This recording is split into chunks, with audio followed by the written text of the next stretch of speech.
జరగదు. Present trend చూస్తే మోడీ జగన్‌కి అండగానే ఉన్నాడు. జగన్ కూడా మోడీకి ఎక్కడ వ్యతిరేకంగా లేడు. మొన్న కూడా మనం చెప్పుకున్నాం డీలిమిటేషన్ మీటింగ్ కూడా జగన్ వెళ్ళలేదు.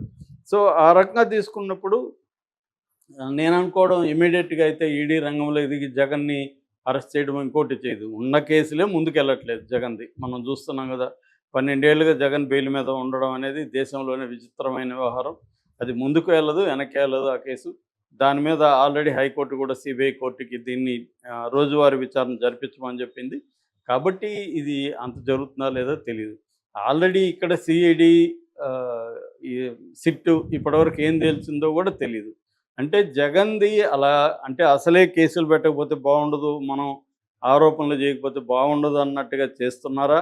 లేకపోతే నిజంగానే మోడీ గ్రీన్ సిగ్నల్ చంద్రబాబు ప్రభుత్వానికి ఇచ్చాడా అనేది మనం ఆలోచిస్తే, మనం జాగ్రత్తగా పరిశీలిస్తే మోడీ గ్రీన్ సిగ్నల్ ఇప్పటివరకు జగన్ మీద ఇచ్చినట్టుగా కనబడదు. సో ఏదో వీళ్ళు చేయాలి కాబట్టి, ఎందుకంటే తెలుగుదేశం శ్రేణులు చాలా అసంతృప్తితో ఉన్నాయి చంద్రబాబు మీద ఈ విషయంలో. అంటే జగన్ ప్రభుత్వం గత 5 ఏళ్లుగా అనేక అరాచకాలకు పాల్పడింది, కుంభకోణాలకు పాల్పడింది. మనం వచ్చి ఇప్పుడు 10 మంత్స్ అవుతా ఉన్నా కూడా ఇంకా సీరియస్‌గా మనం ఏం చేయలేదు.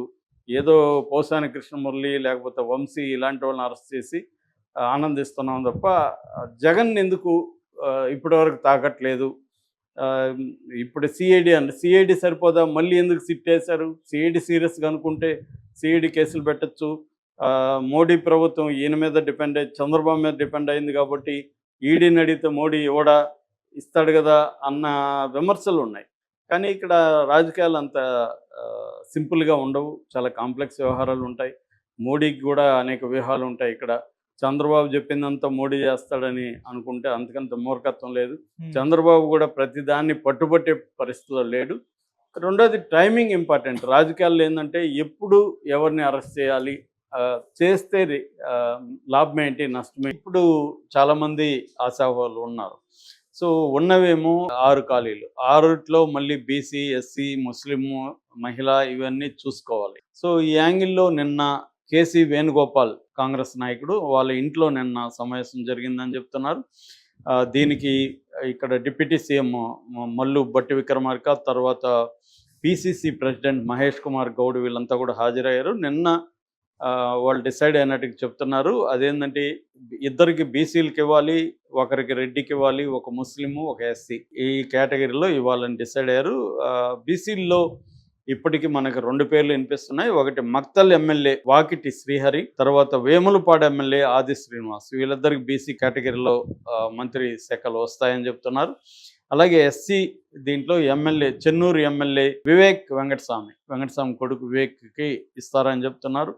ఇక రెడ్డి దీంట్లో ఇద్దరు పోటీ పడుతున్నట్టుగా ఉంది. కోమటిరెడ్డి రాజగోపాల్ రెడ్డి కానీ, తర్వాత బోధన ఎమ్మెల్యే సుదర్శన్ రెడ్డి, వీళ్ళిద్దరూ పోటీ పడుతున్నారు. ఇక ముస్లిం దీంట్లో మీర్ అమీర్ ఖాన్ ఎమ్మెల్సీ, ఆయన మధ్య ఎమ్మెల్సీ అయ్యాడు, ఆయనకి ఇస్తారనే వార్త వైరల్ అవుతుంది. ఇది ఒక పక్క ఉంటే ఇద్దరు మంత్రిత్వ శాఖలను తీసేస్తారని చెప్తున్నారు. అందులో కొండా సురేఖ ఒకటి, దాని తర్వాత జూపల్లి కృష్ణారావు, వీళ్ళిద్దరిని తీసేసి వీళ్ళిద్దరి బదులు కొత్త వాళ్ళకి ఇస్తారని కూడా ఒక వార్త వైరల్ అవుతుంది. ముఖ్యంగా కొండా సురేఖ స్థానంలో విజయశాంతి రాబోతుందని కూడా చెప్తున్నారు. విజయశాంతికి ఆమె హోమ్ అడుగుతుందని చెప్తున్నారు. సో హోమ్ ఇచ్చే అవకాశం ఉంది. హోమ్ ఇప్పటి వరకు ఈయన దగ్గర ఉంది, ముఖ్యమంత్రి దగ్గర, రేవంత్ రెడ్డి దగ్గర. అందుకని విజయశాంతికి హోమ్ ఇద్దామన్న ఆలోచన కూడా కేంద్ర అధిష్టాన వర్గానికి ఉందని చెప్తున్నారు. సో అంటే మెయిన్గా ఏంటంటే ఈమె చాలా వివాదాస్పదంగా బిహేవ్ చేస్తుంది కొండా సురేఖ. సో కాంగ్రెస్లోనే ఆమె పట్ల చాలా వ్యతిరేకత ఉంది. సో కాబట్టి ఆమెకి ఇవ్వడం వల్ల కాంగ్రెస్ పార్టీకి డ్యామేజ్ తప్ప ఏం లాభం లేదు. సీతక్క ఒక పక్క బాగా పనిచేసుకెళ్తుంది, ఈమె మాత్రం వివాదాస్పదంగా కామెంట్లు చేసి, ముఖ్యంగా అనవసరం, అసలు నాగార్జున ఇష్యూతో ఆమెకు సంబంధమే లేదు, దాంట్లోకి ఎంటర్ అయిపోయి ఆమె దాన్ని చేయడం ద్వారా ప్రజల్లో కానీ సినిమా ఇండస్ట్రీలో కానీ ఇవన్నీ తీవ్ర వ్యతిరేకత వచ్చింది. సో దీన్ని బ్యాలెన్స్ చేయాలంటే ఆమెను పక్కన పెట్టి విజయశాంతికి ఇస్తే, విజయశాంతి ఆల్రెడీ సినిమా ఇండస్ట్రీతో చాలా ఫ్రెండ్లీ రిలేషన్లో ఉంది, కొంత ఆమెకి ఇమేజ్ కూడా ఉంటుంది, మనకి పనికొస్తుంది, క్లీన్ ఇమేజ్ ఉంది ఆమెకి, ఎక్కడ ఆమెకి బ్యాడ్ ఇమేజ్ లేదు. పార్టీలు మార్చి ఉండొచ్చు కానీ ఆమెకు అదర్వైజ్ ఏమీ బ్యాడ్ ఇమేజ్ లేదు కాబట్టి ఆమెకి ఇస్తే బాగుంటుందని కాంగ్రెస్ పార్టీ అధిష్టానం ఆలోచిస్తున్నట్టుగా చెప్తున్నారు. This is one thing. అయితే సెకండ్ థింగ్, నిన్న నాగార్జున ఈమె మీద పెట్టిన క్రిమినల్ డిఫామేషన్ కేసు.